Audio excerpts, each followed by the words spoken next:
Right, let's get underway.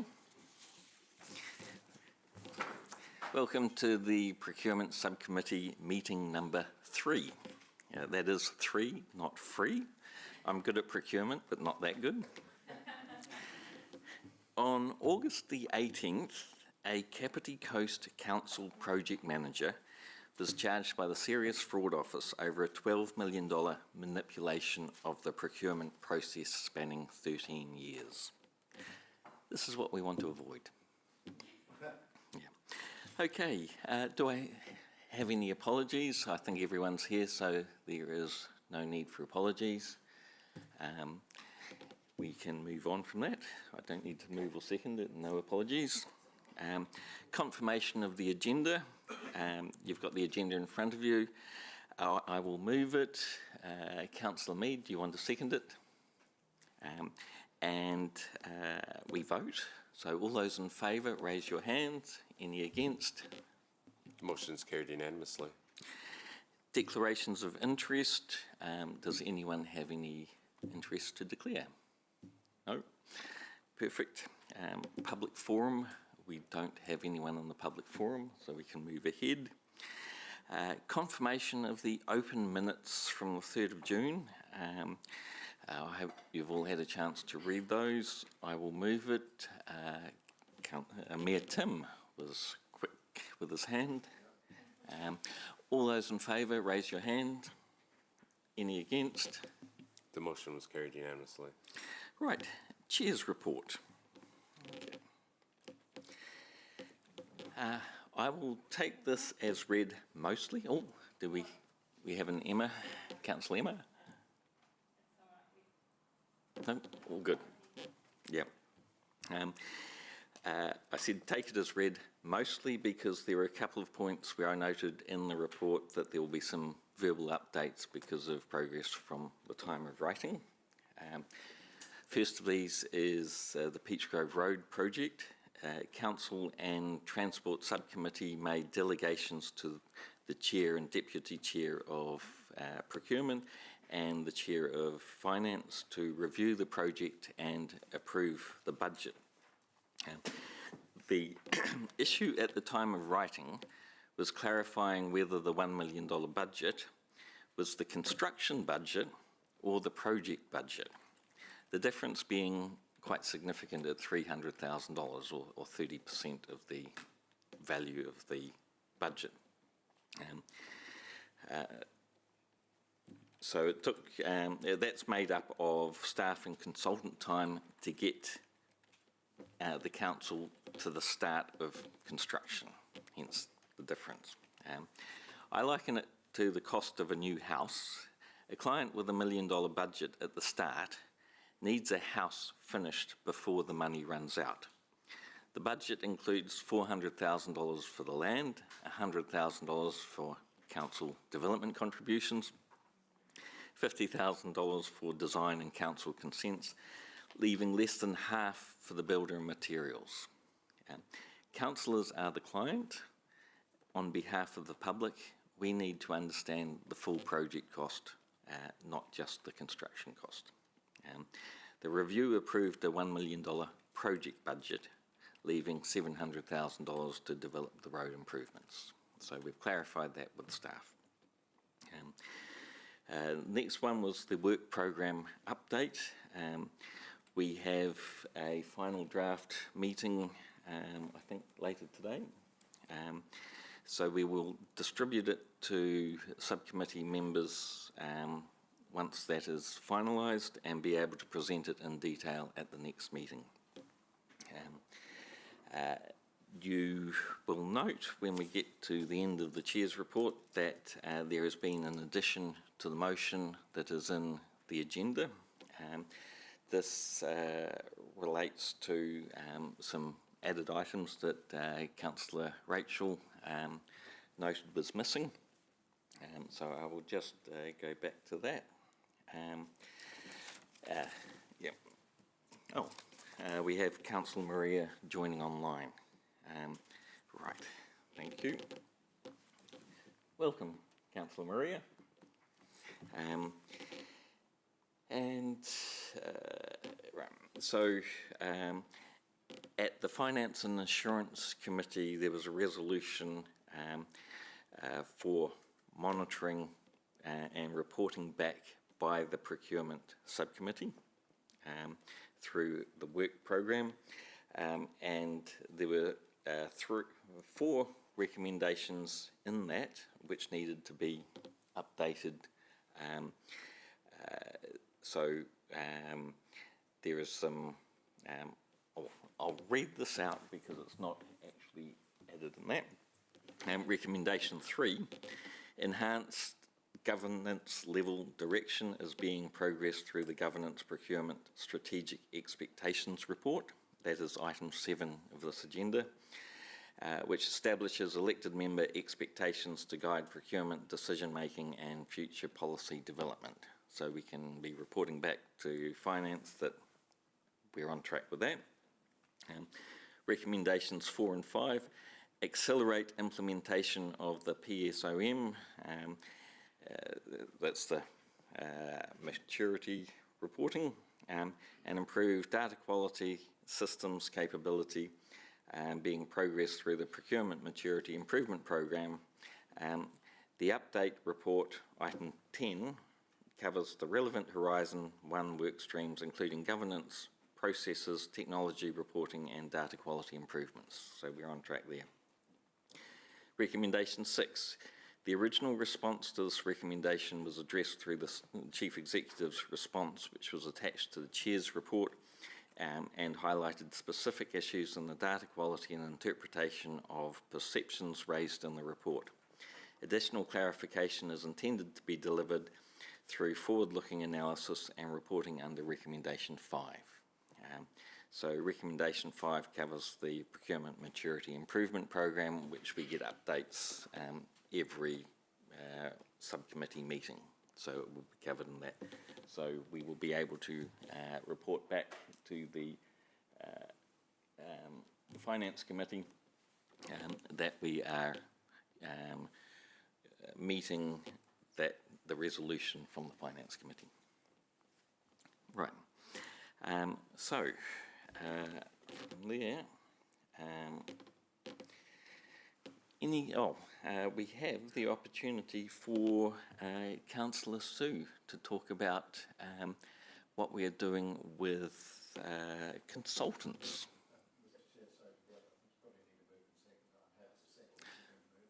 Yes. So I will move, Mayor McIntyre will second. Any questions? Oh, sorry, we'll go to Sue, then questions. Kia ora, thank you, Chair Andrew. Look, I just wanted to, first of all, just let members know that, elected members know that this report is obviously phase 1 of this important piece of work to inform the long-term plan. And I just wanted you to know that, that it is largely on track for this period of time is quite miraculous, given that Tania Herman, who's been leading this work from an operations perspective, as many of us will know, was heavily engaged in the Head Start discussions and process during this same time frame. So that this work has continued to the level that it has is great, and important for us to be keeping on track with the original time frame.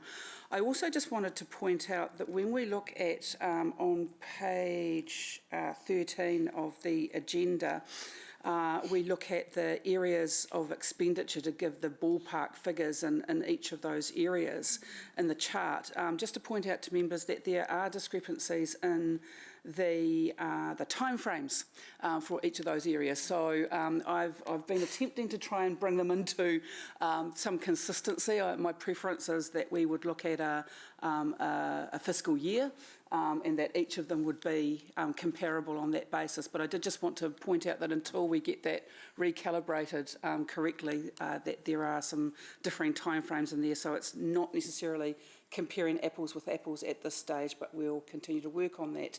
I think the emerging findings are very interesting. Those emerging findings might move and change as we continue through the process, but it is very much on track, and happy to answer any questions that I may be able to during the questions on the Chair's report. Kia ora. Thank you, Councillor Sue. So, is there any questions? Councillor Emma? Thank you, and thank you, Sue and Tanya and everyone who worked on this. It's an excellent report and some good, promising leads. Something I picked up was the note that there would be benefit to standardising guidance for correct coding, and I just wondered if there was any further support we needed to give staff to deliver this. I mean, I'm sure it's not top priority, but just understanding it would be. Yes, it's actually quite important to get the data correct. Yeah. I'll pass on to the General Manager. I'm comfortable that with the teams we've gotten and the work program we're running through finance, that this can be blended into. We want to increase our focus on continuous improvement, and I think this is just one of those pieces. Yeah. So it's easier to blend into the wider piece of work we're doing. So I'm comfortable you can deliver on it. Perfect. The other question I had was just around the risk of a concentrated small number of suppliers. Is there work being done looking at if the providers, if these are the only providers that can provide these services, and that's why they're getting these contracts, or is there other reasons potentially for it? Have we looked at what other alternative providers may be able to deliver in these specialised? Thank you. That's a very good question. I'll start off and see if the GM wants to add anything. Yes, that is something that is of considerable concern to myself and the Deputy Chair. We will be addressing it through the procurement panels, and that is going into the work program to have be responding back by December, I think it is. So it is urgent. We will be working on it. In the procurement activity report, we will see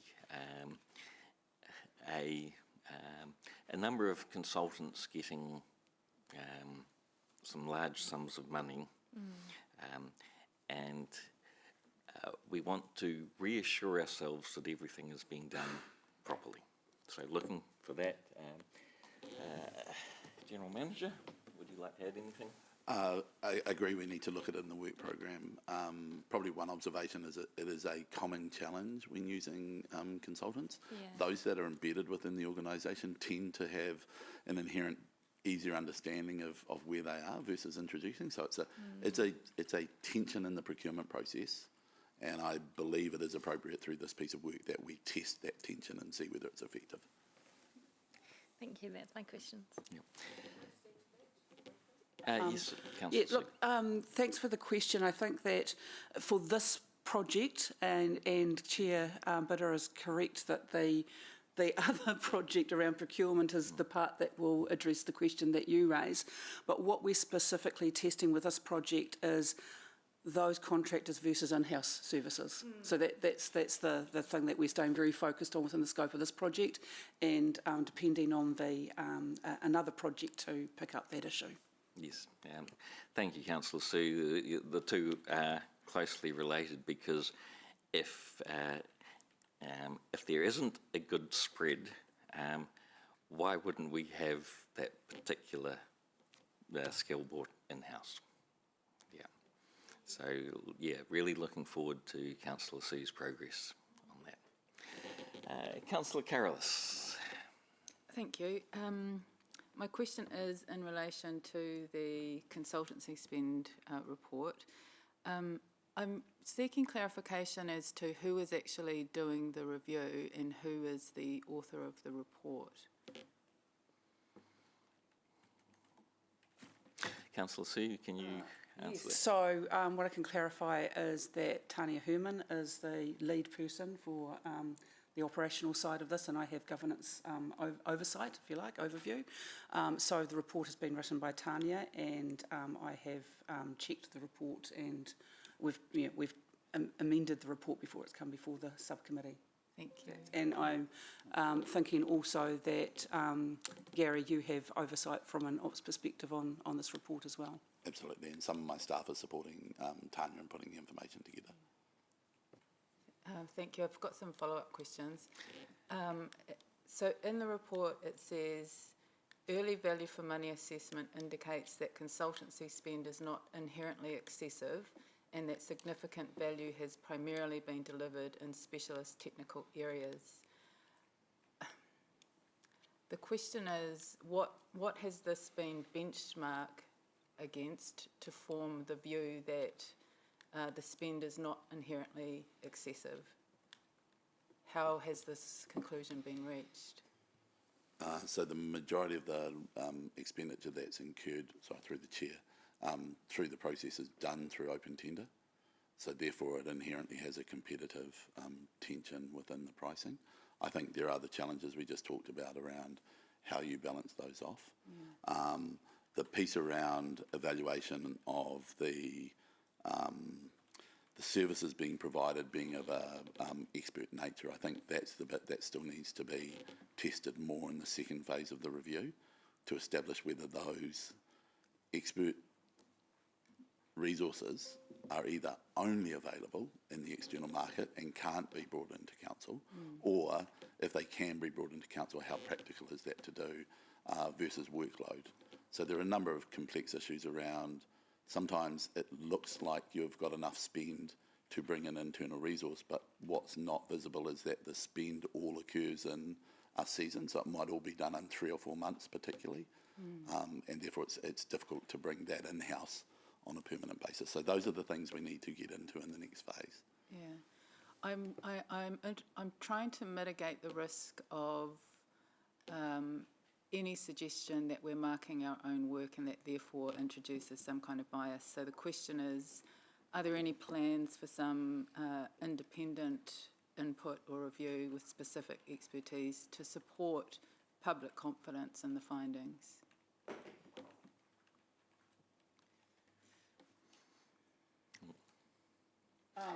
We haven't discussed that at this point in the process, but if elected members want to bring that into the process, then we will be able to, I think we should be able to look at that. We need to work out whether we've got a budget to do that, and what that might do to the timeframes, given that what we're trying to do is inform the long-term planning process for ourselves. And so, perhaps we might need to think about 2 purposes for this piece of work. Perhaps we do our own work to inform our own long-term plan, and then at that point, then there might be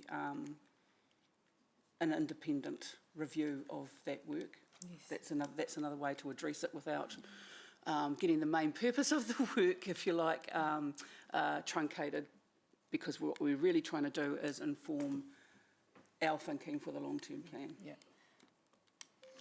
None of this is criticism. No, I'm not taking it as criticism. I'm actually trying to think how we can address a very valid point that's been raised. Yes. So a couple more questions. You started with the wanting to clarify the discrepancy in timeframes for the spend in the table. Can you explain why one is 18 months and the other is 23 months? Is there a good reason? I think it was, as I understand it, when I asked the question about it, it was simply the way in which the data was gathered. I don't think that there will be issues going forward in terms of recalibrating that to be an annual figure. Having said that, when I asked if that could be done in time for this report when it was presented to the committee, and that hasn't happened, so there might be a reason for that I'm unaware of. Gary might know the answer to it. I do. As part of our general operational review of expenditure, we had already started prior to the scoping of this review from this committee and governance we had already started a piece of work in finance doing analysis of our operational spend. And we had started that at the start of the 26th year. Therefore, the piece of work was starting in January, February, was defined as being up to December. It was only after that we then moved into this piece of work. We then focused on the capital and were able to bring that through to May. We just haven't been able to go back to the operational. I think there's a good opportunity now based on timing, and this is quite often one of the challenges we face, is we've just finished our full 26 year. So it's actually in some ways a lot easier to standardise the data set once you've got through a year-end cycle. And so that'll be the next phase we'll be doing, bringing it all the way through to June 26 for all of it. And that'll give us, rather than a period that spans, parts of years and may have issues to do with seasonality, etc., that will give us a full financial year perspective. Thank you. My last question is in relation to something which is out of scope, which is any operational service level contracts or agreements which council is committed to for more than 2 years. I'm wanting to get some visibility of how much of the pie is the 66 million, which is reported in the table, of its overall spend. Does that make sense? So how much? So for what is out of scope, what are we looking at as a potential figure? Like, what proportion are we actually looking at in the overall scheme of consultancy spend? Sorry, that was very clumsy. I get it now. Yeah, there's a couple of issues we need to deal with that. Probably we need to do that analysis to identify it, if I understand the question. The second piece we need to work through is this was done over a period where we also still had waters activity within the organisation. So we need to do that piece of work that identifies, and effectively that's out of scope, right, in terms of our ability within the LTP to reframe in-house versus external, although we will share information with EOI in relation to it. So a portion of this will be specifically wastewater and water supply spend. Yes. So therefore that will reduce the scope of opportunity, even if you like. more. Yeah, Yes. so we need to work through that process in the next phase. Yes, so the question is, what percentage of the overall consultancy spend are we actually looking at? So we are looking at 100% of consultancy as we define it, if I understand it. No, because out of scope is anything over 2 years. Okay, I would have to go through that process. Yep, thank you. Right, Councillor Mead. Thank you, Chair. Sort of a background question to the consultant data rate of $167 to $228 an hour. Just prior to our election, 21-23, we had $239 million worth of consultants. 19th of April this year, it was reported $134 million worth of consultants. 167 to 228 an hour. How accurate is that for all our consultancy? If you can. So we have used a standard analytical approach to this, which is to take out the bottom 5 and top 5% because they normally create distortion. So the range is actually wider than indicated, but the majority of the spend is within that, in the range indicated. Okay, so we've taken out the top stuff. The very top, and that is standard process, right? Within any data set, you will have anomalies in the very bottom percentage and the top percentage. There'll be high numbers caused by lower volumes, and so that they can distort the perspective of the majority of your spend. We have applied those standards to this piece of work. We probably should have made a note of that. That was the basis on which we'd done it, so my apologies for that in terms of we've provided the analytical support. So the ranges will be wider if you actually look at individual invoices, but the volume of the majority of our spend is within the ranges that have been indicated. And just to follow on with that, is the majority of our spend on the higher ones? No, the majority of our spend is in the ranges that are there. There are some higher ones individually, but the majority of our spend is in the ranges there. Thank you. Any further questions? Right, we can move to debate. And as the mover, I will go first when I find my...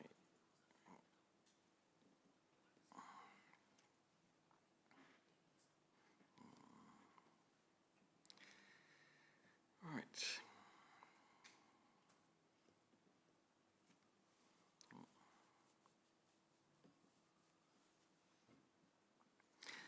Okay. I'm very pleased to have made this Chair's report. I am particularly pleased with the local weighting.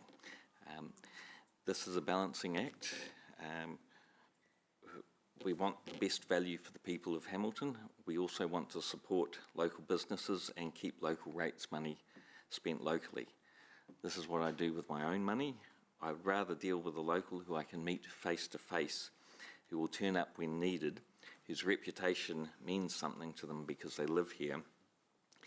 This is real value. It may not be the lowest upfront price, but it is often the lowest long-term price for reliability. Yeah, very pleased to be making progress on that and to be able to announce that in my Chair's report.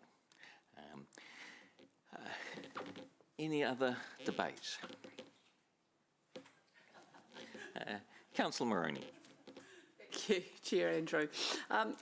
Yes, look, I thank you. It's really pleasing to see that at the third hui of this committee that we're really starting to see the work come through that we've started work on, and we can see that now we're getting into the policy setting work, which I think is very important going forward to resolving some of the frustrations that we all share from time to time about procurement processes in such a large and varied organisation.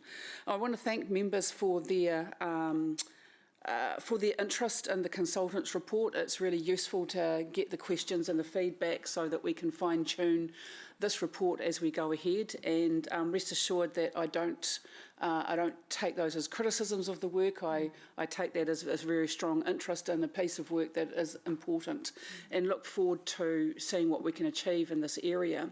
I would note that I'm really pleased to hear that already, before we've actually concluded this work, that just simply by engaging in it, that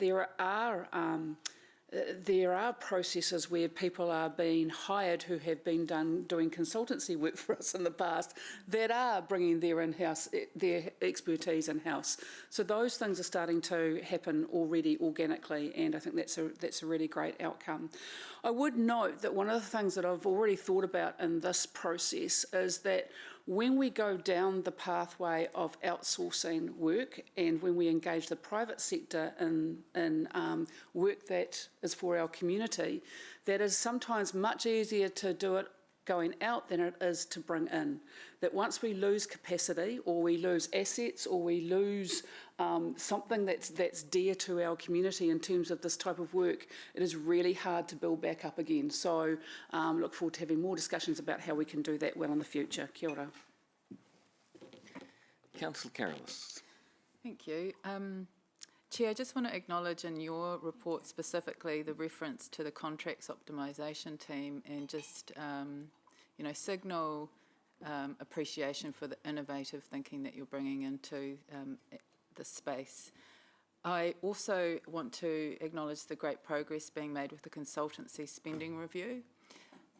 Approximately 18 million over 23 months for operational consultancy and 48 million over 24 months for capital consultancy expenditure seem like extraordinary amounts. And I think that a review of bringing what can be brought in-house seems well overdue. So I'm grateful that that is being looked at the moment. I also think it is important that we bring some independence to the review so that there can be greater public confidence in any conclusions that are drawn. I would suggest that some consideration be given to Rachel Dean as the independent appointment to the Finance and Assurance Committee. I also just want to emphasise how important it is for us to understand what proportion of our overall consultancy spend we're actually looking at, as I think this will determine the breadth and scope of consequential impact of this work. Thank you. Thank you. Any other debate? Right, we will move to the vote with the motion on the board. Can we get the motion up there? Just to make sure everyone knows what we are reporting back to the Finance Committee.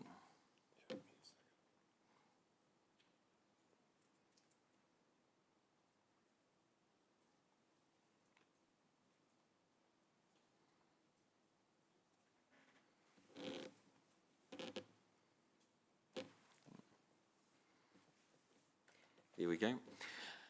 Right, all those in favour, raise your hands. None against? The motion was carried unanimously. Thank you. Moving on to item 7, governance, procurement, strategic expectations. If I can invite Igor Magud up to the front, speak to that.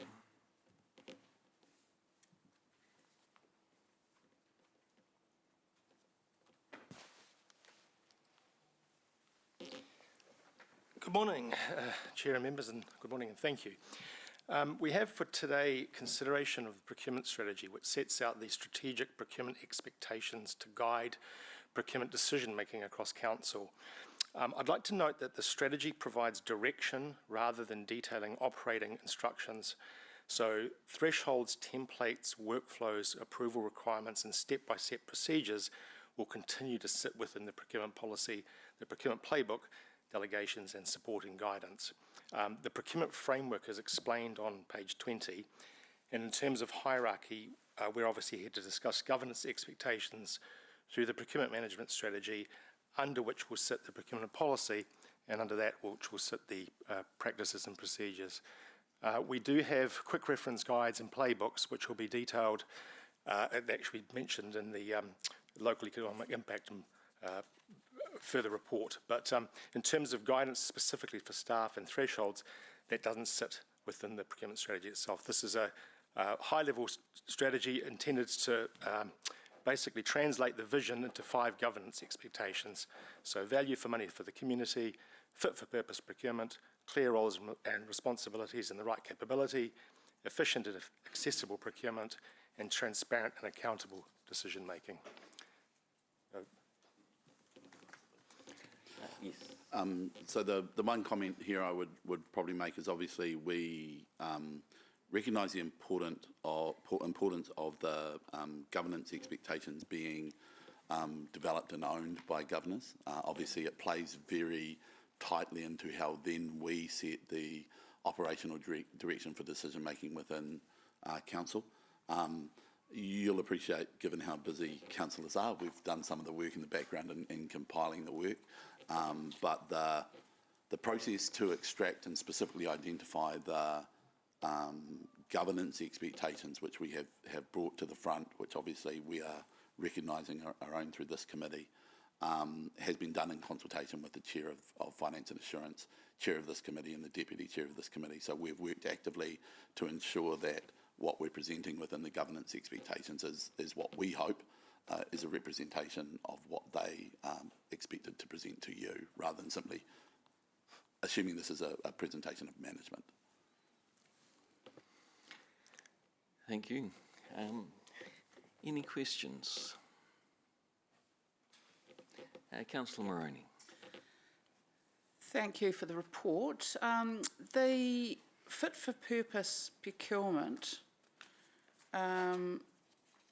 or it might fit somewhere else.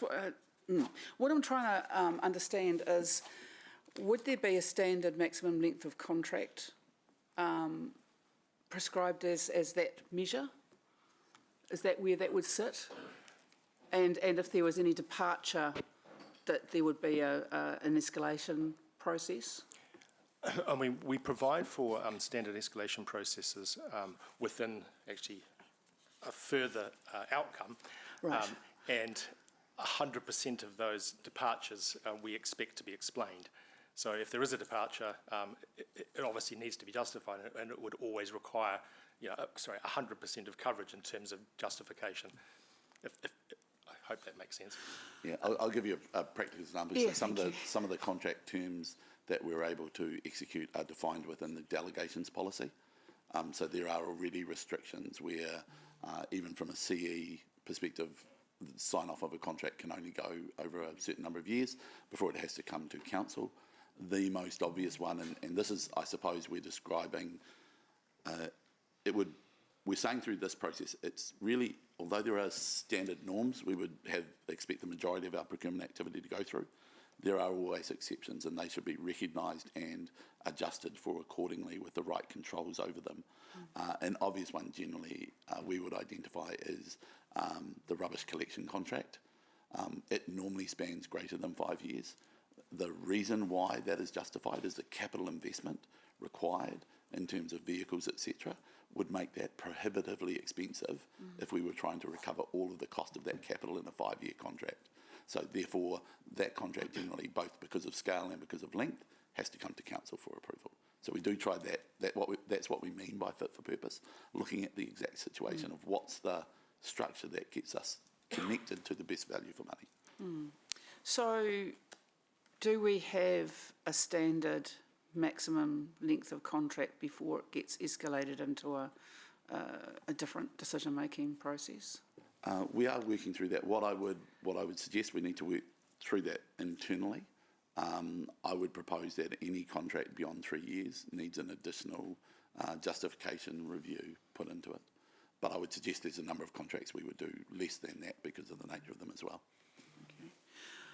So my final question is, given this proposal, what material difference would it make to how we do things currently? So implementing this, what would be the main differences that we could expect to see as governors from current practice? So the intended practical changes will be specifically around earlier procurement involvement in significant or complex projects. One of the challenges we've had, I think, internally is that synchronisation between the operational teams and procurement. So I think that's an area we've clearly identified. And in fact, it was identified through the improvement program. That's one of our top agenda points to resolve. Clearer roles and responsibilities and decision rights, standard procurement pathways, of which we do have, but I think certainly providing greater clarity for staff, and also greater clarity for staff in terms of roles and responsibilities throughout the tender process. Our team, so the central team, has to adjust and serves a much wider organisation. And so in some cases it provides a very high level of support, but in some cases it's completely opposite. And so it provides quite a low level of support because we have a very high level of maturity embedded within the business. Business unit. And so, I look to my colleagues, some of our operational teams have a high level of expertise, and so they don't really need a lot of assistance as such from us. That's always been a little bit of an area of, not contention, but difficulty, because we have to be crystalline clear as to exactly who's handing the baton over and at what stage. The bit I'd add to that is this piece of work has specifically come out, not the governance expectations, which has come through the direction of the Finance and Insurance Committee. The strategy piece of work has come through the Procurement Maturity Improvement Program. What I would say is that finding was particularly around, yes, as an organisation, you are generally kind of trying to follow good practice, but that is almost being done on an anecdotal and non-controlled, non-specified. The challenge they identified was that you could go, for example, down into very specific policy direction, which we talked about, for example, the 3-year direction. If you put that overly embedded within policy, you tie yourself up operationally, and you end up kind of having to spend a lot of time on what are sensible decisions. So they recommended putting this in so that the guidance to support decision making was put down on paper. We will support this with a number of what we call quick reference guides for staff. So, for example, contract length, etc. We will give guidance that says, hey, generally we would not want to go beyond 3 years. That's tied to things like our long-term plan cycles, etc., so that we have control within governance decision making. But at the same time, we want you to look at it, and these are the things that we think you should take into account in your decision. I think the benefit of that is it enables a more collaborative discussion around the justifications and the explanation and the transparency between, for example, operational staff and the procurement team. Whereas at the moment, without that document, it's like, well, I think this and you think that. This document helps to go, well, the organisation, driven by the government expectations, generally thinks this. Now have a discussion around why this might be different and where the benefits are in doing things differently. Hopefully that makes sense. It does, thank you. Deputy Mayor Jeff. Thank you, Chair. Look, my question's similar to Councillor Moroney. I struggled initially with it a little bit because things like, governance, these are governance expectations essentially, aren't they? They're high level. And things like value for money, fit for purpose procurement, transparent and accountable decision making. I would have thought that those are things that governance would be expecting anyway, and would have been, previous to this coming in. Whereas what you're really looking at changing is policies and the way you do things and the approaches you do things. Is this just something that you feel we should have formalised as governance sort of expectations? Because it kind of seems to me that it should be almost implicit. Absolutely, although what I think this does, particularly through the governance expectations, what we're probably trying to make sure is that if we're going to execute on strategic decisions and policies, that they align with your perspective of and expectations from procurement. A most obvious one would be, for example, value for money. A governance direction could entirely be, we do not necessarily want you to focus on the lifetime benefit value for money.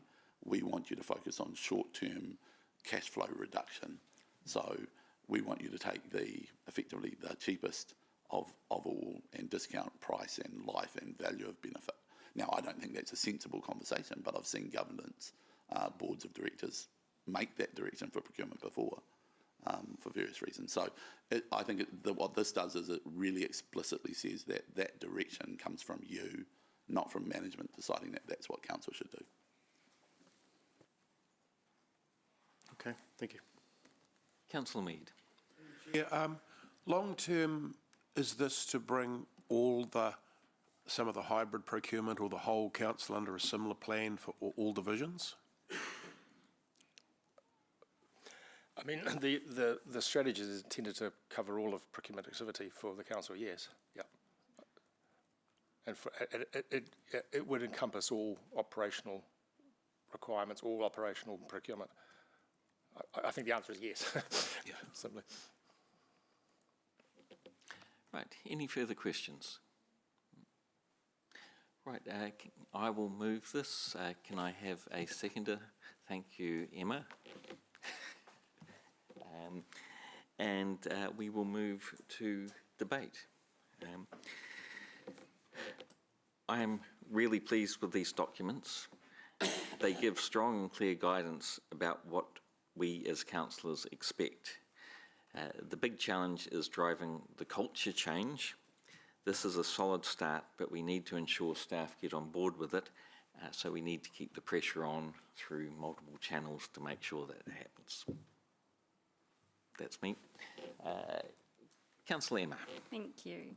Yeah, look, I agree with some of the questions around, these principles likely already been part of our existing principles, and somewhat implied. But I think what this does is sets clear expectations for what we want to see.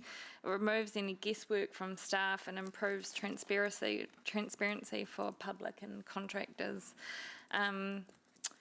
I'm supportive of the stronger focus on wider community benefits. I think sometimes, there's a slightly higher cost that might deliver more value to the community, adding more functionality to a project. So it's important we're transparent about those trade-offs and when they might happen.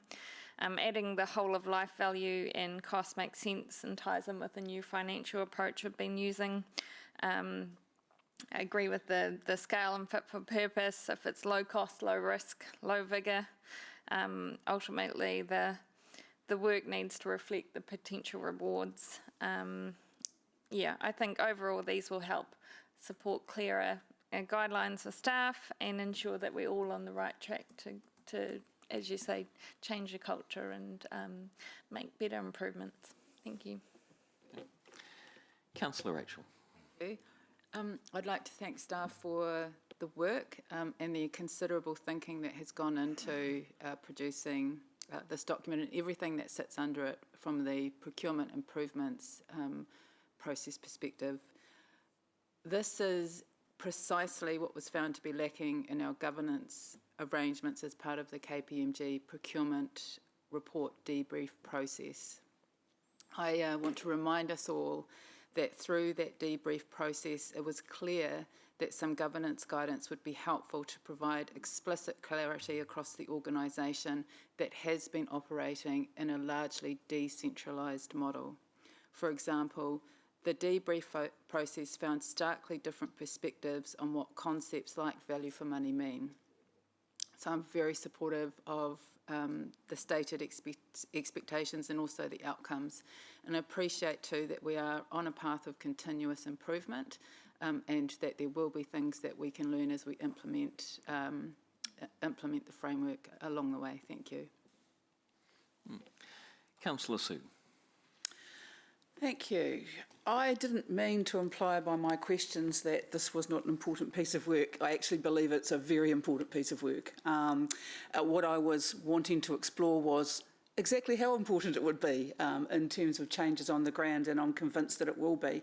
Particularly pleased to see that, you know, by setting policy and making sure that we're doing our part as governance, that we can then have the trust and confidence for staff to actually deliver towards our expectations, or deliver on our expectations actually. In putting this policy forward, it's my view that we need to particularly respect the clear roles and the right capability in this. We set the policy and then it is for staff to operationalise that. And I think that will be really important for us going forward. So in conclusion, this is a great step forward because it is us doing the right part of our role so that we can arm the staff with the right guidance to do what we expect and therefore what our community expects of them. Kia ora. Thank you. Any further debate? Right, we will move to the vote. All those in favour, raise your hands. Any against? The motion was carried unanimously. Right, moving on to item 8, economic benefit including local participation. I'll invite Igor back to the hot seat.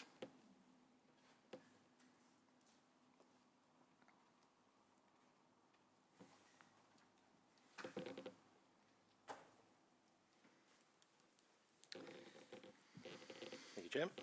At the June meeting, the Procurement Subcommittee requested staff review Council's existing broader outcomes approach and consider whether there is a more practical way to recognise local participation and economic benefit within our procurement decision-making. Staff have worked to provide a response to that and provide a proposed approach which replaces the existing broader outcomes framework with a clearer economic benefit and local participation model. Under the proposed approach, economic benefit and local participation complement price, quality, delivery certainty, risk and supplier capability. We believe this graduated framework will be more proportionate. Smaller procurements will use a simpler, more practical-based evidence request and will not impose unreasonable compliance costs on local small and medium businesses. Just as importantly though, the intent is not to reduce Council's commitment to social, cultural, environmental or Māori outcomes. Rather, it's to provide a more transparent, measurable and proportionate framework. With that, I'll take the report as read. Thank you. Right, do we have any questions for Igor on this? Right. I have one, which is a related aspect of this, with the focus on trying to help local businesses be successful. In the past, we have had seminars on for local businesses to come along and learn how to apply for council projects. Do you think that it would be a good idea to continue that? Yes, I do. Yes, no, I do. We've held, in fact, just below here, we've had, I think, 2 events now for Waikato Tono, Pune Pākehī. Yes. I think they were very successful, very well received. I think there is a feeling, particularly amongst small to medium business, that we're difficult to do business with potentially. Hopefully, us not asking such burdensome questions will lower that threshold. Having to require a lot of evidence will generally tend to favour larger organisations who have more sophisticated bid writing teams and marketing teams who can produce, dare I say it, glossier brochures. And so I think having this approach, and particularly a graduated approach, will benefit that demographic of business. Very good. Are we resourced to do that? Or is it something that needs further support from this committee? That could potentially require small additional support. We will look into that. Right. Councillor Sue. Thank you. My first question is along those same lines, but probably from a slightly different perspective, actually. The potential for local participation in those contracts that sit under the 75k mark instinctively feels like an area that might be more attractive or more doable for some of our local organisations. And through that lens, I just wondered if we're not considering local participation or economic benefit when we're thinking about those under 75k contracts, whether that might be counterintuitive to what we're trying to achieve. I think there's 2 parts to that answer. Firstly, if you look at our statistics, and the last time we did the analysis on our spend, now that was within contracted spend, about 90% of it was quote unquote local. So the high majority of it was local in the first instance, you would argue. Secondly, for us to canvass those businesses and ask them to prove either local participation or probably more significantly economic benefit, it requires a lot of data from them. It's difficult for them to provide it. It's harder for us to validate it. And so what we've tried to be is proportionate in terms of the scale of the opportunity versus what we're insisting. Because what we don't want to do is, for the community to feel like we're impossible to do business with because we ask 400 questions, on a $50,000 purchase order.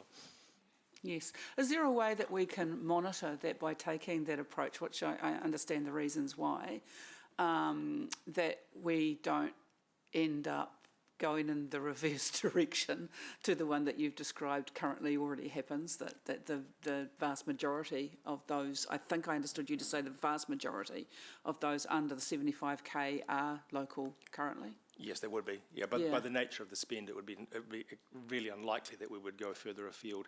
I mean, obviously, we do have spend with suppliers that are not local. Yeah.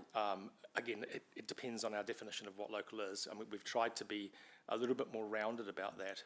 Our previous boundaries were quite severe, if that makes sense. It was sort of Hamilton and then kind of not Hamilton.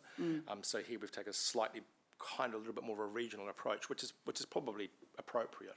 I mean, but there will always be instances where we buy outside of even New Zealand, for example, so software, for instance. So it does radiate outwards, but if you look at the curve of spend, the vast majority, 90% was quote unquote local. Can I add to that, probably rounding out your question? One of the reasons why I really like the previous report that we had that set expectations is that in all of those areas, if you look at the strategy, we've tried to identify measures.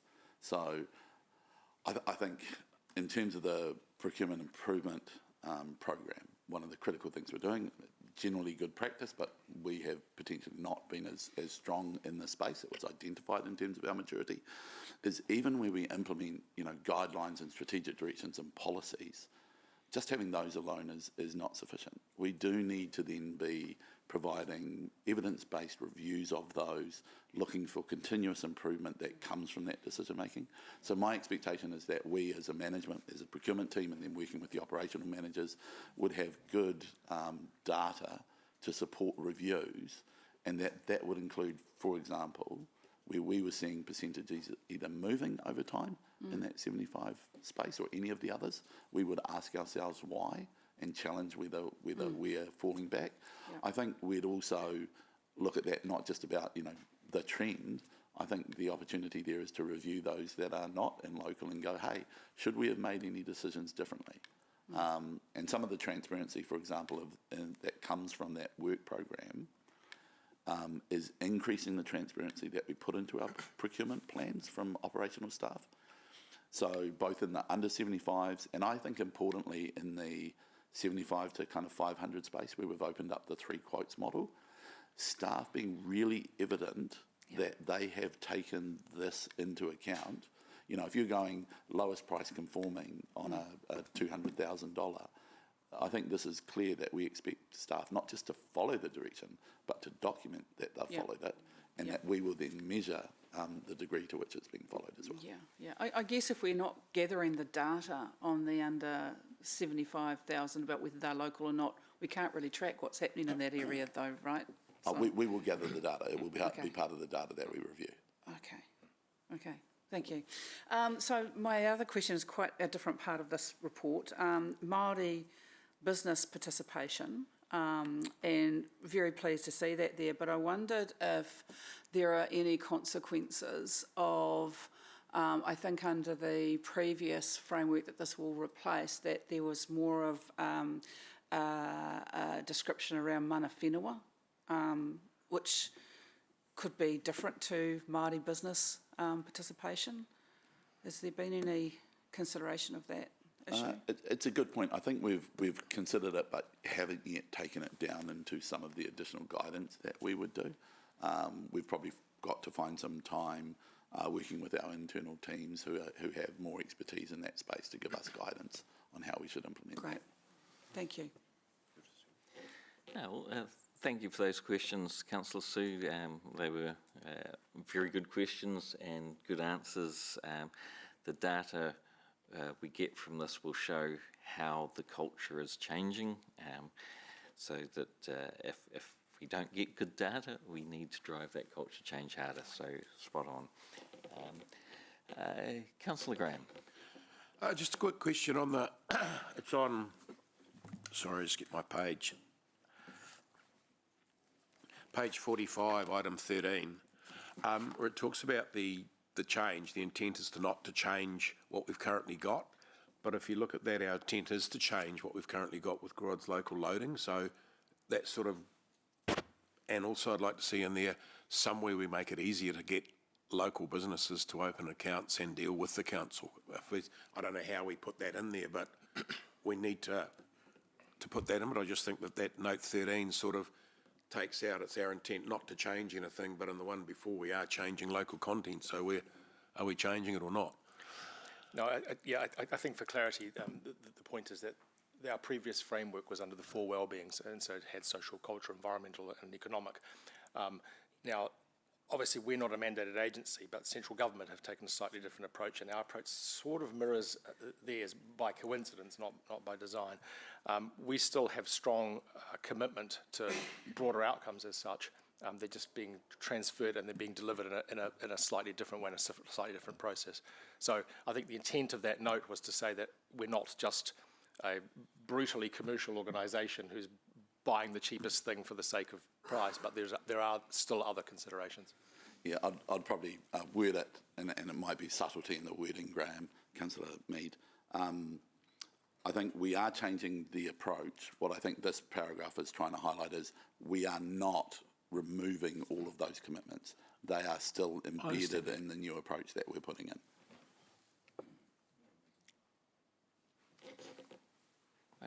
Councillor Rachel. Thank you. My question is just in relation to the staff recommendation, which I assume at the moment will become the motion. I'm wondering whether, it says recommends to the Finance and Assurance Committee that the committee adopts the economic, I'm wondering whether it should also say that the committee replaces the broader outcomes framework with the economic benefit and local participation approach, because that's what we're intending to do. Is that? Yeah. Recommends replacing, it does say Yes. but it's Not actually in the on motion. Yeah. Yeah.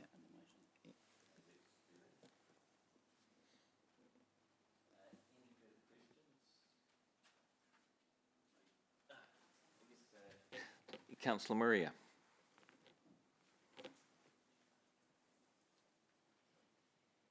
Kia ora, Chair Andrew, and thank you for allowing me to ask a question, even though I'm not a member of this committee.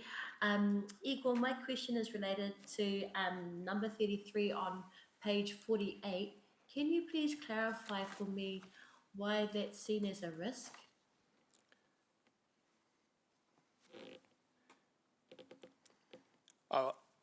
Yes, I think the no. So I think the intent of that note is that were we to fail to deliver on our commitment for increase of Māori business through the Hipa Manaora strategy. So it's not a if I'm interpreting your question correctly, it's not that it's a risk that we have business. It's a risk that we don't deliver on our commitment to. Excellent, thank you, Igor, and thank you for your work with Waikato Tainui. Welcome. Right, now, we haven't moved or seconded this yet. Yes, we have, yes. So we will move to debate.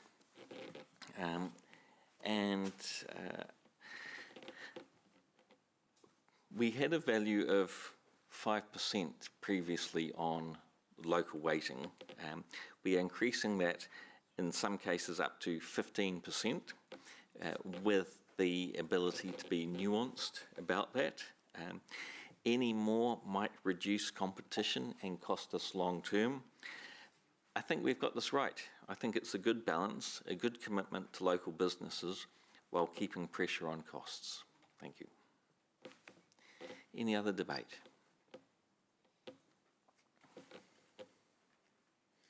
We'll just wait for the motion to be completed. Is that all good? Yeah.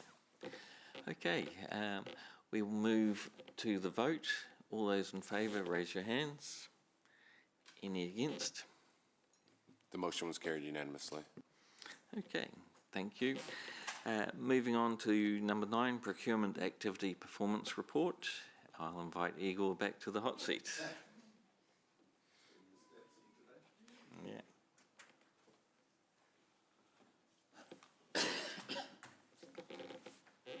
Thank you. Just like to take this report as read. Yes, yes. So we'll move on to questions, or do I have to have a mover first? Right. Mover and seconder. Councillor Rachel will move, and the seconder, Councillor Sue flinched there, so she will second.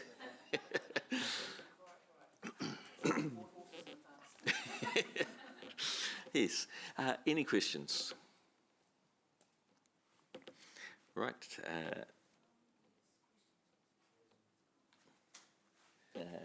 Councillor Sue.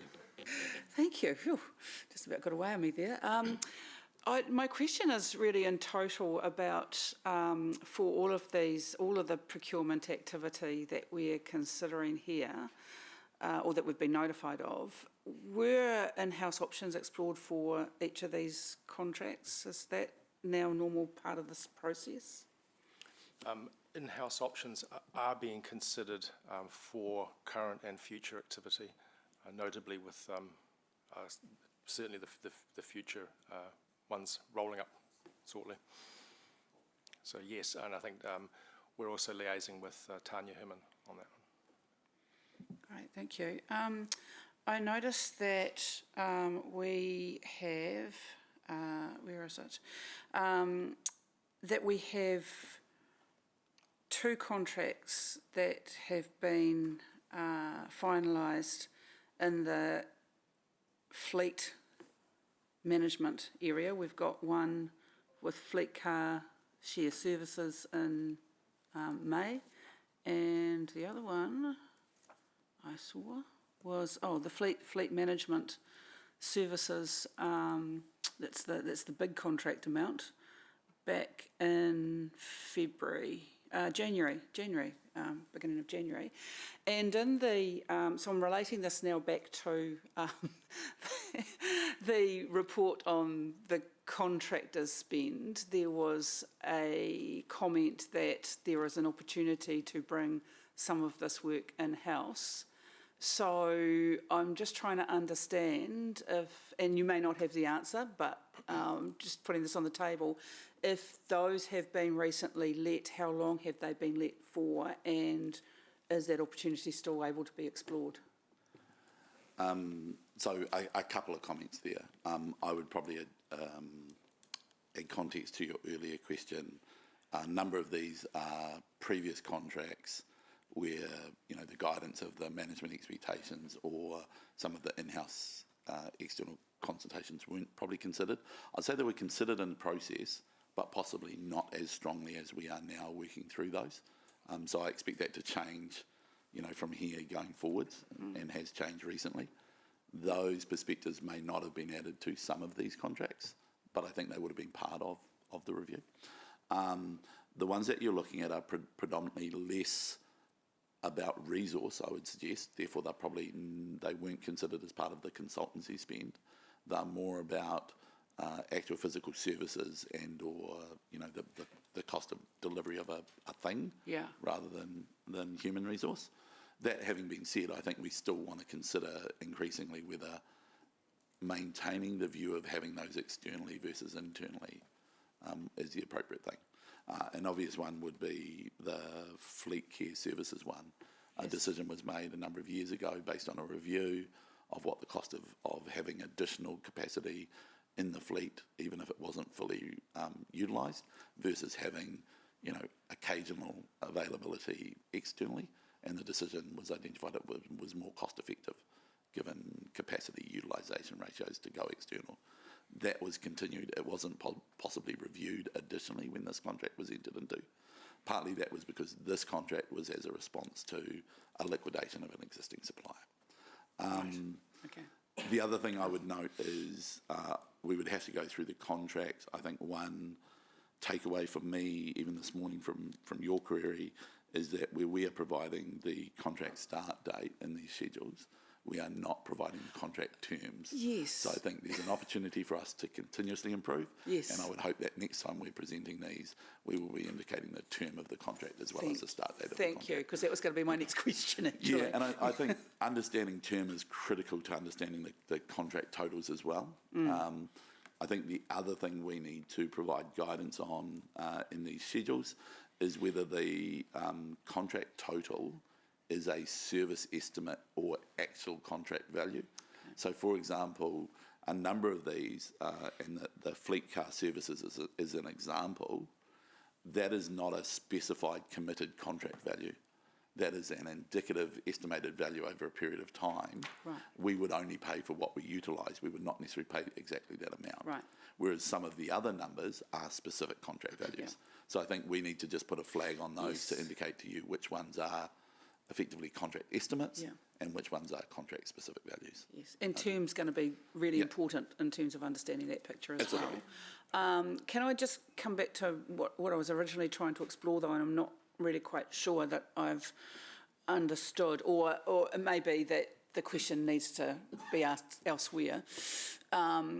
Is there still room, given those two contracts have been committed to, is there still room for considering what portion of fleet services might be delivered in-house? That's really my question. Or has that opportunity been lost for a little period of time? I think we would have to go review these specific elements. Yeah. There may be opportunities within the contract. I think obviously there are other aspects of fleet services that we have more discretion over in-sourcing versus utilising outside of these contracts as well. So I don't think it's this eliminates us from doing anything in the fleet space. Thank you. So I think we need to review it from both of those perspectives. What other fleet opportunities are there, especially if they're in upcoming contracts, and within the ones we already have executed, what are the opportunities? But I would expect that we would be doing that in general across all of our contracts at the moment. as we do the piece of work on the consultancy in-house, I wouldn't automatically assume just because a contract is expiring in, say, 3 years, that we don't consider whether we should be in-housing or not. I think we would have to go on a case-by-case basis. Thank you. We already have a couple of people who work on the fleet. Yes. The big money one is actually mechanics servicing vehicles and things like that. So you need to be a little bit careful about what the scope of the work is, because some of it's pretty hands-on sort of stuff, and I wouldn't be overly keen in setting up a garage and getting mechanics and things like that. So I think we just need to clarify. So Tanya, I think you're right. You need to know the aspects, like you said, of the 4 million. So we can find that breakdown and get Tanya to work that through with you. Great, thank you.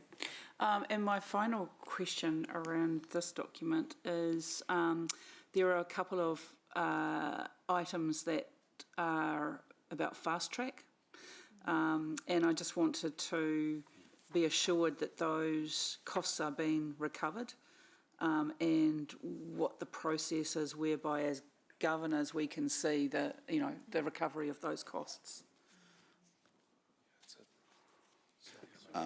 Where they are able to be recovered, we definitely intend to do so. There are, I would say, unfortunately, some aspects of fast track costs that councils have to incur that are excluded from recovery.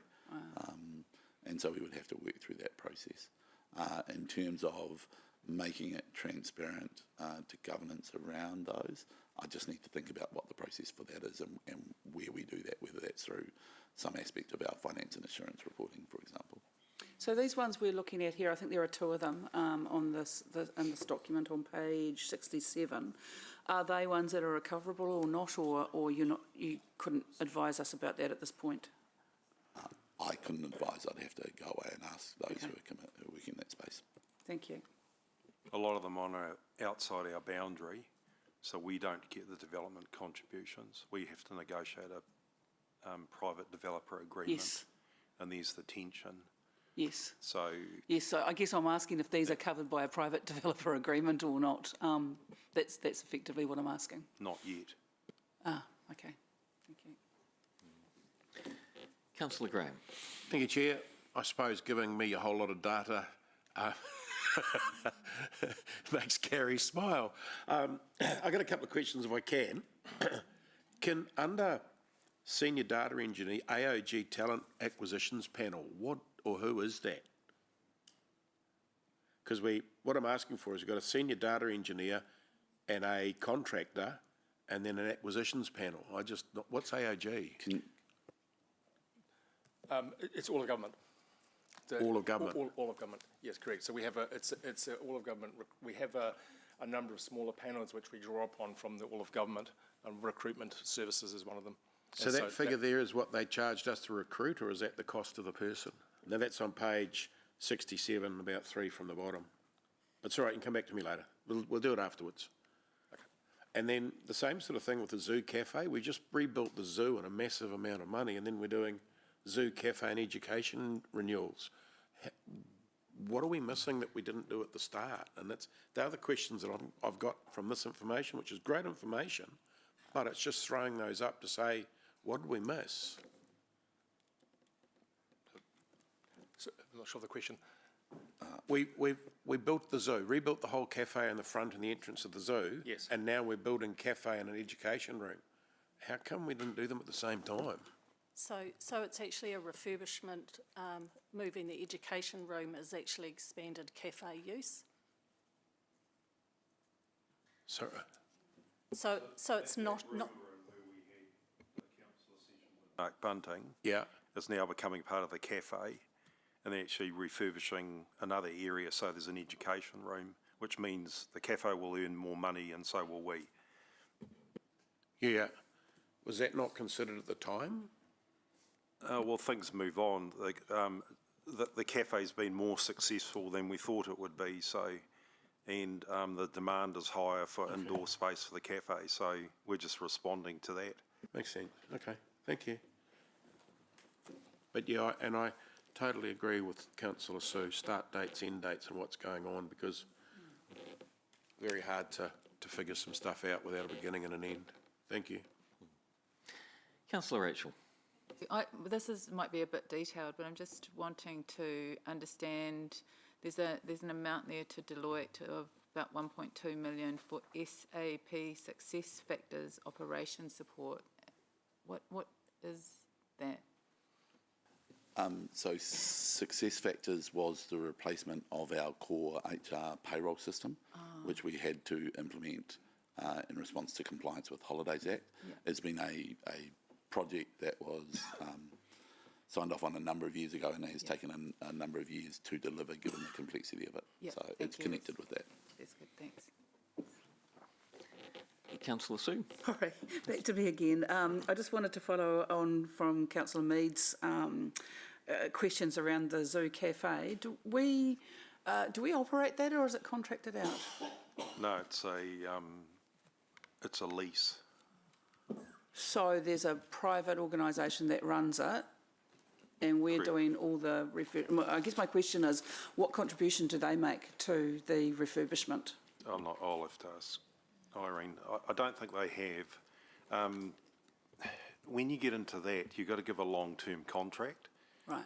You know, sometimes they'll ask for 10 or 20 years if they're going to stick $500,000 into a kitchen or something like that. Our council's had an aversion to that in the past. We've ended up in a bit of a pickle in some situations. So, Yeah. like down at the Lake Domain, we decided that we would build and own that whole facility and work with Graham, who's the concessionaire there at the moment. So you actually have a lot more control over it.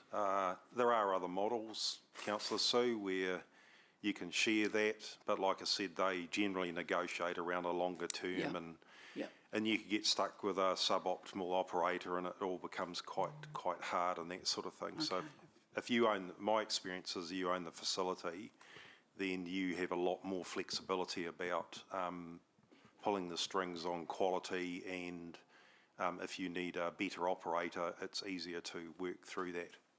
So that's our standard practice then for all of our facilities, that we will prefer to own and therefore do the refurbishments and therefore have some control over the contract longevity and those types of things? It hasn't always been. We've had a bit of a mix over the years, but I think as time's gone on, you know, my 16 years here, I think we've learnt a lot of lessons.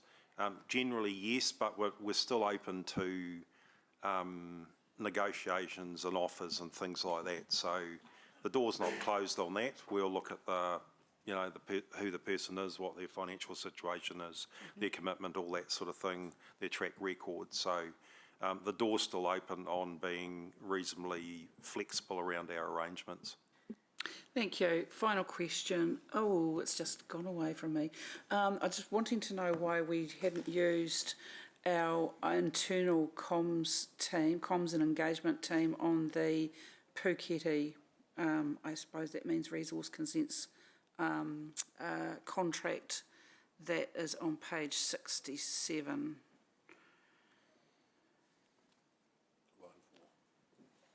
Line.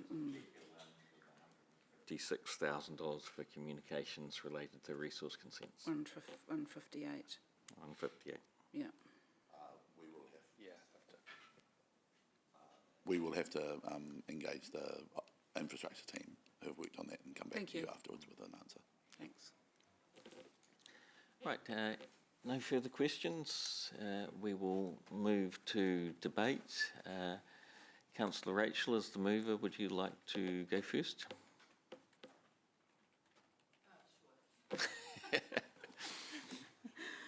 I just want to thank staff for the report and also for the openness and expertise that they brought in answering the questions. Oh, and also, I think, as we've said, we are on a path of continuous improvement, and so the openness to take on feedback and suggestions around the information that we're looking for is also appreciated. Yes. Councillor Graham. Yeah, I'd just like to thank you, Chair. I'd just like to thank Gary and the team, Igor, Hilary and the other team working at this. We're getting information, which is cool. Probably getting more questions than what we've got, but look, it's a beginning. It's the first step in getting to where we need to, so jointly we can make good decisions about what we want to spend and the staff understand where we need to spend it. So, Gary, thank you. I know we've been on a real tough journey in the last 6 months to get to where we've got to today, and some of us may want it quite quicker than others, but hey, look, that's where we are today and it's a good space to be in. So we just keep charging ahead and adding to things to make it better for us. So for me, thank you. Right, my debate. I love the transparency. I can see what council is doing. I can see what council is spending. I can see who is getting the money and how they are getting it. The next step will be seeing the contract conditions. Why I like it is because I can see scary sums like $493,000 on project management for the Procurement wastewater treatment plant for the resource consents, not for the building, just for the paperwork. So now I know I need to ask further questions on that, particularly when I see another $159,000 to the same firm on the same job for communications about the same resource consents. $156,000 for BIM, which is Building Information Modelling, which I do as an architect, and $155,000 for designations of the resource consents. It seems a lot, and there should be some consideration to in-housing it. So I really appreciate this report. It will be a big help going forward. Councillor questions show the level of interest in the detail. And continuous improvements, we will be able to get into that detail. So thank you. Any other debate? Right. We will move to the vote by show of hands. Do we have the motion on the board? Just receiving the report. So all those in favour, raise your hands. Any against? The motion was carried unanimously. Okay, final part, Procurement Maturity Improvement Program. If I can invite Hilary to the front.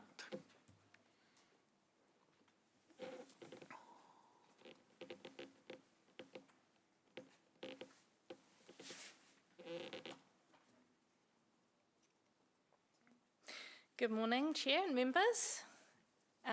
Today, this report to the subcommittee provides an update since we last spoke in June, gives a little bit of information about our current position and where we're going. The main message that I hope that you read is that despite a few wibble wobbles, we are currently on track to meet Horizon 1 at the end of this year, calendar year. So acknowledging that some of our individual milestone dates did slip, but they were for good reason and with full support of our internal governance around monitoring them, especially over the next quarter, to ensure that we catch up with that bow wave. At this stage, we don't consider it as a enduring deterioration in the program, just a bit of reallocation of timelines in the middle here as we work through a few challenges of leave, EOI constraints, availability, etc., etc. So really what I wanted to do in presenting this report was also tell you some good news stories and some of the things anecdotally that we have been working on so that you also get the positive to the wobble message as well. So if I just look at the 6 design layers that we've referred to in the dashboards around delivery model and roles, the hybrid model has been discussed and shared wider, and we've also engaged with wider staff, and we've also engaged a supplier to support initial contract management review activities. In our processes, our end-to-end procurement process maps have all been documented, and we're preparing a series of workshops come September to share those with the staff and how to engage with those. I'm super excited about the strategy because this becomes our internal mandate for change, alongside obviously, yes, do a program, but something that we can point to and use as reasoning when other changes start to become proposed and adopted. We are working towards updates to the policy alongside the documentation and guidance. So that's all in progress right now, and hopefully will land by the 14th of September. We've had some awesome work put into baseline capability and capacity analysis, and our focus is now on those resourcing implications and what that means as we roll that into the long-term plan discussions. In technology, we've got development of an AI chatbot that's been undertaken, and we're about to undergo some user testing to check what that will do to help support some of those queries internally, as well as some I guess, strides forward in our automation of workflow discussions, which is one of the first technology implementation pieces. That one in particular feels like a good news story because I think it demonstrates that a willingness to accelerate where we can. The implementation of this is not due until Horizon 2, so early next year, so it's nice to be able to be talking about that now. Alongside that, a key point today is also that the program is focusing on embedding these clearer ways of working across council. And to do that, we not only need to communicate with everybody about what this means for them, but also support that, I guess, change adoption and embedding activity in doing so. So we also have a procurement enablement network being initiated that will help support that cross-council and in all aspects of the business, which is, again, a Horizon 2 initiative around champions that we have pulled forward and trying to deliver on early. I guess the key issue and risk that we've talked about on multiple occasions is around our resourcing. We are lucky that with the delivery of the program, we have had support from Gary and the internal team to seek additional short-term support for the delivery and another business analyst, and that alongside that, that longer-term workforce planning discussion continues with Igor and the wider team on that front. I guess, yeah, in summary, everything's continuing to make good progress on the foundations. The next few months are critical to the program, though, as we actually see not just our learning and working out what we can do, but actually kind of laying those bricks for the entire organisation towards the end of the year. So, alongside my standing appreciation of the program delivery team themselves, as well as the steering and advisory groups that we have within or across council, I would also like to acknowledge the central procurement team themselves for their continued effort and support, because the program is asking a lot of them alongside their BAU, and their involvement has been and remains to be critical to maintaining progress in this program. That's my report. I'm happy to take any questions. So just to round that out, I will provide some clarity on, what was it, Weeble Wobbles? Wibble wobbles. Wibble Wobbles. Wibble wobbles. I'm not sure how you put that in the minutes, but so obviously probably just want to reflect, you know, we remain committed to really good project governance sitting over top of this project. Some of our deliverable milestones specifically require sign-off through a process. What we're actually talking about is Igor justifiably had a couple of weeks off in July, and myself had a couple of weeks off on leave and then a couple of weeks sick, so that impacted on our ability to sign off on some of the milestones while the work was being done. I think the other observation I'd make, if I kind of point you to page 84, which includes the status trackers. Obviously, you know, generally you'd look at project dashboards and anything where you're seeing oranges and reds, you start to get concerned. They tend to grab the eye very quickly. Just want to assure that, one, you know, it was a large program of work that we've set, and we set it and started developing it some time ago. I think the highlight there that we've picked up a couple of these areas and deferred them effectively deferred them out of the program until they align with better business operations. I suppose I'm trying to highlight we need to be practical and pragmatic in the delivery of this program while still being committed to the critical outcomes that we achieve. That may mean that we are talking to you about changing some of the components of what we do as we discover things. So I think that just putting that out there, we're not rigidly going to, we set a program and we're not moving. We are being practical in delivery while remaining committed. And I think the other thing is that commitment to timeline and resources. We're trying to find the right balance. Obviously, anyone we bring in to support delivery of this program can impact on our internal operational delivery as well.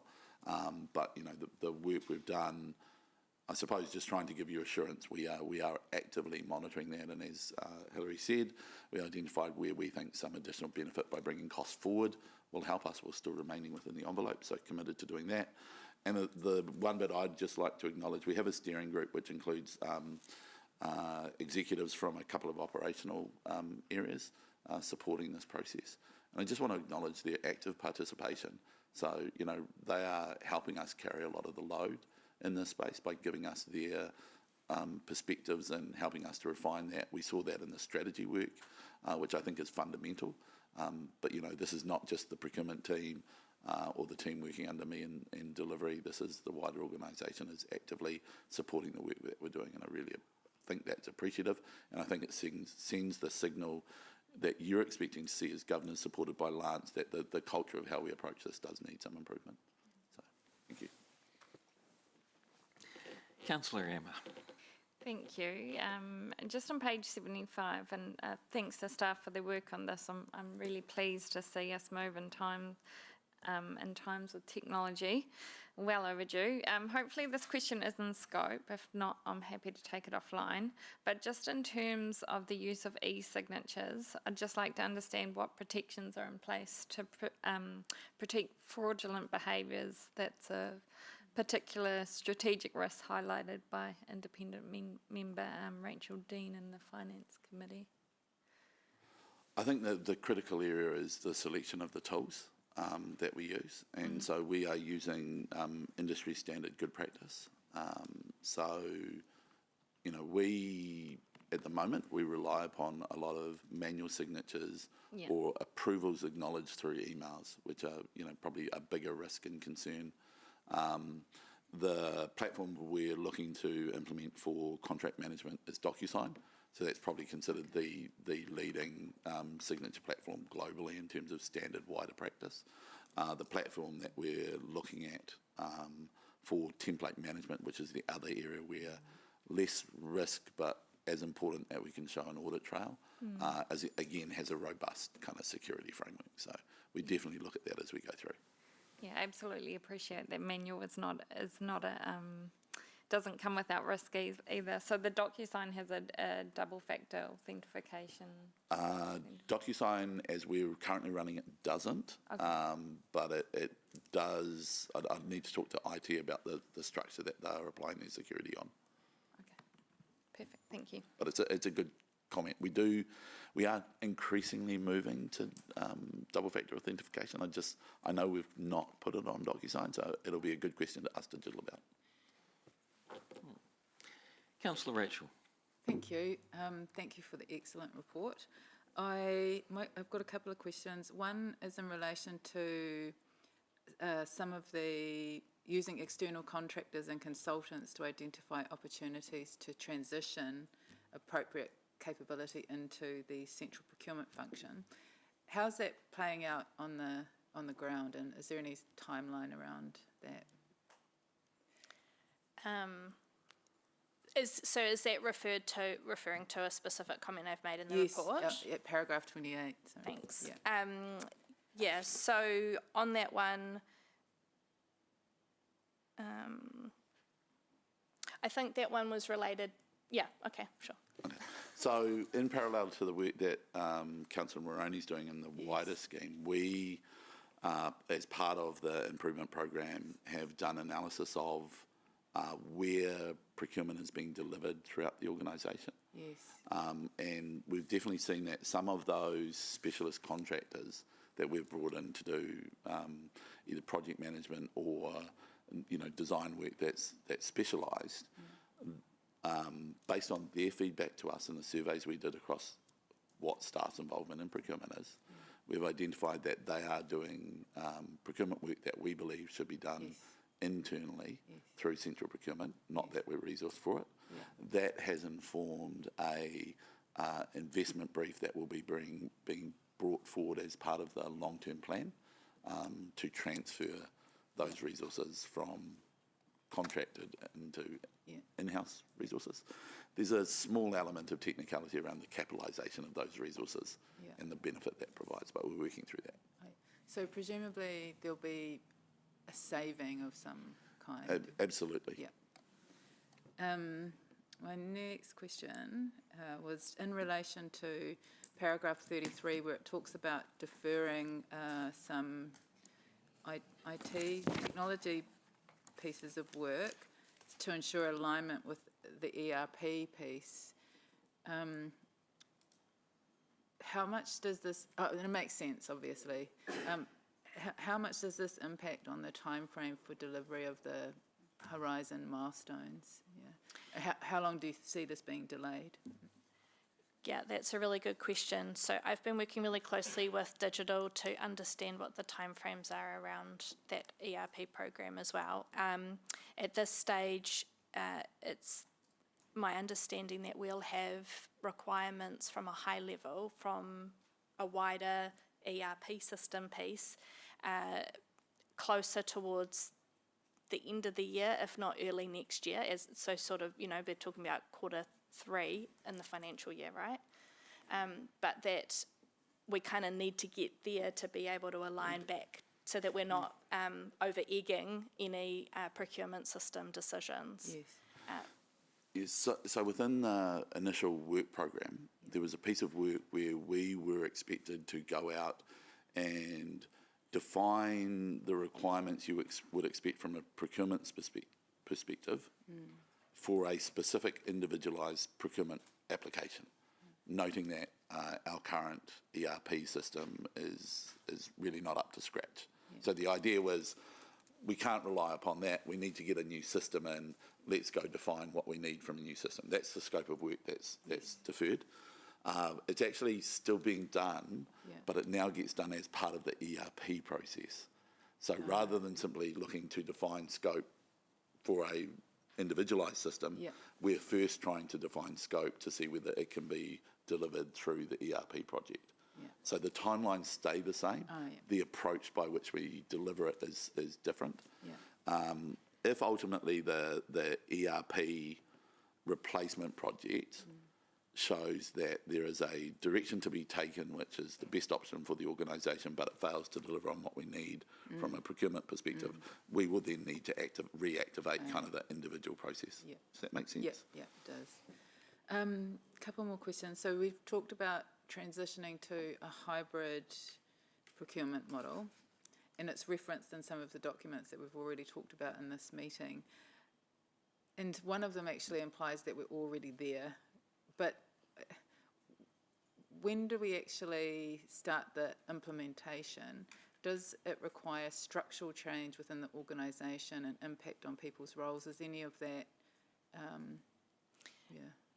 I think the impact, yes, there is impact to people. No, there's no structural change. Hybrid model is around doing it together. So it's still the business units being accountable and making the decisions, but it's the procurement team providing that support and expertise, I guess, from the procurement lens. So rather than you do it or we do it, it's let's do it together, kind of a model. In saying that, there are nuances around, I think Igor's referred to before, high and low levels of support, things like that, and also that effort where it's needed or where it matters, right? So enabling some of that low risk, low value, get on and do it versus, hey, let's actually put a bit more around it if it's high risk, high complexity, etc. So from that perspective, it's no one size fits all. It is a very flexible model, but it is one that we are talking about because I think it comes a lot more from behaviour than it does from structure. And that's why the conversations have started. We'll continue those as we do our engagement workshops and then obviously kind of embed that further with additional practice elements where we're supporting and creating regular conversations to kind of help enable and enact. Yeah, thank you. Yeah, I'd add to that. I'd say that we've already started to make it so we ran a hybrid model, right? So the challenge there is it's where are you on the spectrum of decentralised, centralised, hybrid? What I would suggest is what the KPMG findings said is that we were, although we had a hybrid model, we were probably leaning towards a decentralised version of hybrid rather than a more balanced version of hybrid. I think we have already started to make that shift through the procurement improvement work that we're doing. I think it's reinforced by the sign-off of the management expectations that says we must have clear roles, and then the strategy which says what the roles of those are. That does include, therefore, procurement being more involved in some of the decisions than it has been, or some of the engagement processes and collaboration than it has been in the past for the benefit. What we've tried to do is make sure that that wasn't just kind of like one version of it. We've tried to free up some capacity within the central procurement as well by decentralising some of the lower risk activity while we're bringing some of the high risk back in. I do think it will involve some aspects of potentially some aspects of structure change. What I would say in that space is I think that's not just relative to this piece of work. I think we not constantly but regularly need to be looking at ourselves and how we deploy our resources across the organisation. I think there's some lessons learned from this where we've still got procurement activity being done in operations, which I still think should be centralised, and that maybe the work needs to be centralised and or resources need to be centralised as well. But I would say we would have that same perspective looking at finance or some of our other functions as well. There's, we've always got to look at what's the most optimal model that delivers the outcomes in the most cost-effective way. And I think we've still got some work to do in that space. Yeah, that's good. Thank you. My last question is, it's at paragraph 41 and it talks about data maturity and availability, I'm assuming, of data as it being a limitation, and that this is being addressed with the requirements and opportunities for data capture through the implementation of supporting technology. The question is, are we having to start from a particular point in time? Because, how is that, how are we going to clean that up with technology? From that perspective, I guess one of the limitations we have with the existing system that Gary alluded to, there are no additional fields. So we have what we have, and that is what it is. To be able to improve the way that we report on the procurement activity, which Igor has shared with you, the team do a lot of manual work to be able to pull that together, and so trying to automate that with technology for efficiency and also, I guess, clarity is really important. When we move into using the technology, we want to make sure that we're maintaining that data standards and governance alongside things, and that it then also flows seamlessly and matches up and makes sense with whatever's then coming out of the existing stuff, right? So it's kind of a complementary exposure or growth of that data conversation. Thank you. Right, Councillor Graham. Thank you, Chair. Just one question I've got in here of whether or not we're going to potentially add it is, I suppose my struggle at time has been where we've got a benchmark of not projects but purchases where they seem to vary in that under 75 or under 300k area, where it's pretty ad lib of where stuff's buying from and how it's being brought in, what for. Is there a need in here to sort of say, is it a development thing that's going to happen to have some, what I call off-the-shelf purchases that have got a benchmark and a council price? So a combination of a couple of things. So I think you'll appreciate within the area of the work program, we're thinking about areas that we would do that. What I would also say is that the more we can improve the availability of quick data and quick data insights, 100%. the quicker we can then look at where those opportunities exist. Yep. You know, the same thing, if one of the things we want to do is benchmark against what we're spending against other councils, you know, that's a lot easier if we have good structured data and they have good structured data. We can compare ourselves really quickly. Otherwise, we end up debating all of the anomalies that we're looking at between them. So I think it's a combination of multiple aspects, but evidence-based decision-making, I think, is critical. The challenge we've got at the moment is getting the evidence together takes us longer than we would like. 100% on that, yeah, and I'd probably not sure I'd want to compare against some other councils, but I'd really happy about our one. or the wider market. Right, no further questions. Councillor Graham will move this and Councillor Robbie will second it. And we will move into debate. Thank you, Chair. I'd just like to commend Hilary and her team on what's been delivered to us. When we sat down in a meeting many months ago, I saw a lot of pictures and a lot of colours and a lot of where is this going? And every time we've met, it's got clearer and clearer, and the support that Lance, Gary and the other team have put behind is amazing. This is really, today is where we needed to be and where we planned to be, and it's taken a whole lot of people to come together. Councillors, elected councillors, staff and all sorts of things. So I just want to commend you on the work that's gone in so far. Sensational reporting, neat to answer questions and not afraid to answer the tough questions. So they're fully supportive of where we are today.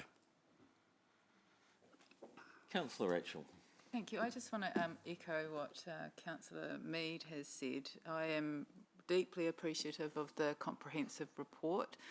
It's clear that a lot of progress has been being made and that there have been gains in the face of some organisational resource challenge and competing priorities, none of which was anticipated at the commencement of this piece of work. The impression I've got from the written report and the verbal report that we were given today is a well thought out and considered strategic approach to change, and change is difficult, so I appreciate the time that has been taken to think about how best to navigate what is a change. For me, it's clear that a dynamic approach has been required as time and milestones pass.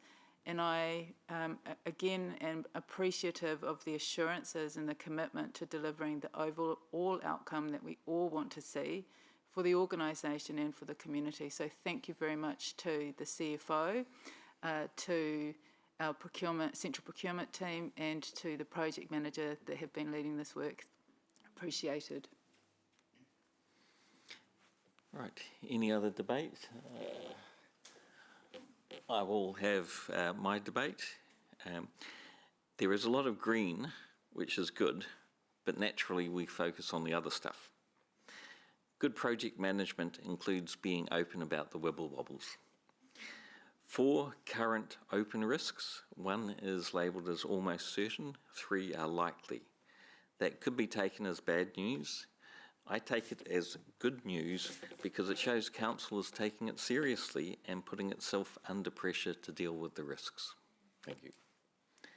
Okay, we will move to the vote. Show of hands, all those in favour of receiving the report. Any against? The motion was carried unanimously. And with that, I will close procurement meeting 3. You are now free.